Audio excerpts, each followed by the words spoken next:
কাম কৰি থাকোঁতে মোৰ কথা এটা মনত পৰিলে। যেতিয়া সৰু আছিলোঁ তেতিয়াৰ কথা হয়। আপোনালোকেও চাগে জীৱনত এবাৰ নহ'লে এবাৰ এনেকুৱা ধৰণৰ মানুহ লগ পাইছে, যাৰ মানে নিজৰ ঘৰত ল'ৰা ছোৱালীবোৰ অকণমান পঢ়া শুনাত মন নকৰে। তেনেকুৱা ধৰণৰ মানুহবোৰে আনৰ ল'ৰা ছোৱালীয়ে যেতিয়া পঢ়ে, অকণমান ভালকৈ মন দিয়ে পঢ়া শুনাত, সেইটো বস্তু মানে দেখিব নোৱাৰে।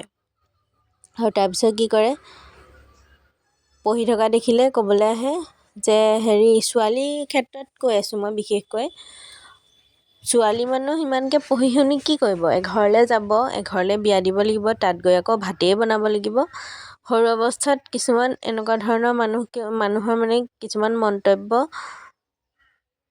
শুনিব পাইছিলোঁ। তাৰপিছত সেই সময়টোত আমাৰ মায়ে উত্তৰটো কি দিছিল জানেনে? ছোৱালী হ'লে ৰাষ্ট্ৰপতিও যদি হয় তথাপিও ভাত বনোৱাটো বনাবই লাগিব। কিন্তু অকল ছোৱালী মানুহৰ কামটো ভাত বনোৱা যে এনেকুৱা নহয়।